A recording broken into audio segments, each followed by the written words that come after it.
Oh,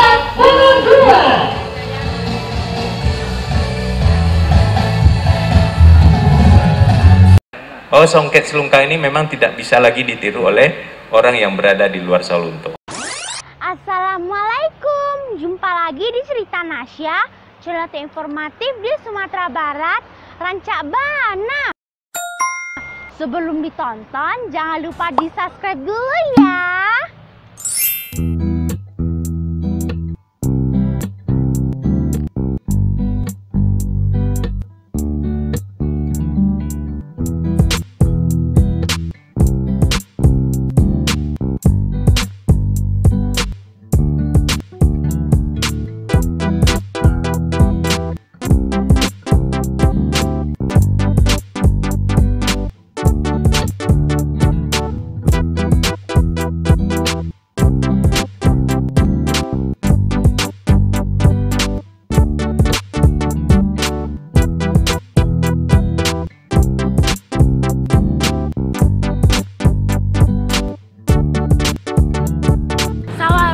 International Songket Carnival menampilkan busana unik yang menggunakan kain songket silungkang sebagai bahan dasarnya.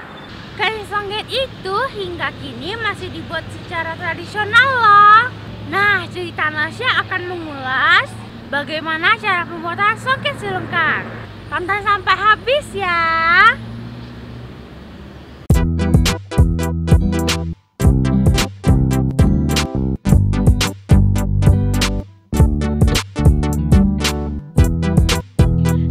Silungkang, sebuah daerah di kota Sawalunto, sekitar 80 km dari kota Padang, Sumatera Barat.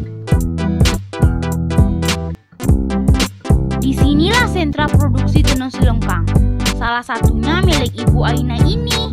Yuk kita lihat ke dalam. Ini dia songket silungkang yang sudah jadi.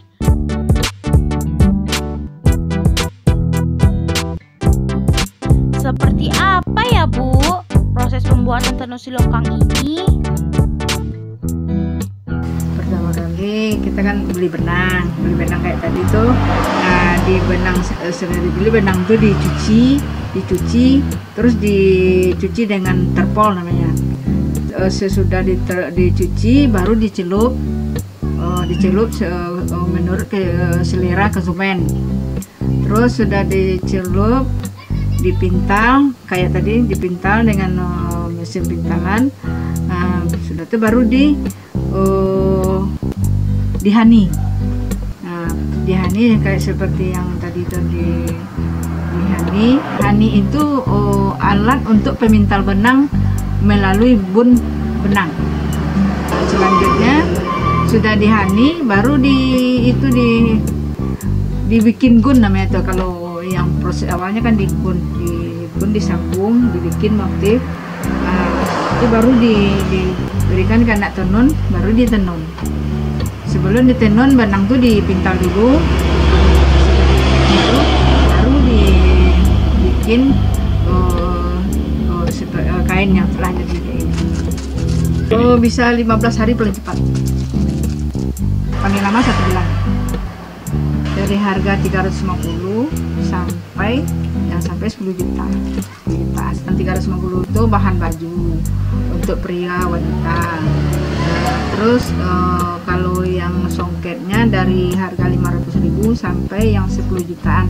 Yang 10 juta itu bahannya dari sutra 100%. Keistimewaannya kan ini tenunnya kan manual. Manual ini lebih nyaman memakainya daripada yang tenun mesin. Kita kan orang udah bosan dengan motif yang lama, jadi motif yang baru kita promosikan. Terus kita kombinasi warna. Di kombinasi warna itu orang tertarik. Kita kombinasi warna itu diambil dari buku kombinasi warna dengan.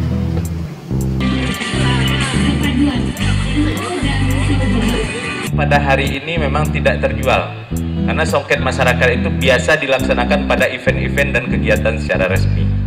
Nah, ini sudah kita mulai, dan pada hari ini kita melaksanakan Siska. Kami yakin otomatis transaksi tentang songket silungkang ini, penjualan songket silungkang ini akan bergerak kembali. harapannya memang Songket ini bisa menjadi brand Kota Sawalunto. Karena memang menurut kami kita sudah berada di jalur yang benar. Kita pemerintah Kota Sawalunto sudah mengusulkan dan ditetapkan oleh Kementerian Pendidikan dan Kebudayaan sebagai salah satu warisan budaya tak benda. Ini Songket Selungkang. Dan masyarakat Sawalunto secara geografis sudah mendaftarkan indikasi geografis atau IGS, macam paten daerah. Oh, Songket Selungkang ini memang tidak bisa lagi ditiru oleh orang yang berada di luar Sawalunto. Artinya kita memang sudah berada di jalur yang benar. Tinggal bagaimana kita lebih mempopulerkan lagi, lebih meningkatkan mutu lagi, dan lebih mengajak masyarakat kita untuk membuat songket yang baik, yang bisa bersaing baik itu secara nasional maupun secara internasional.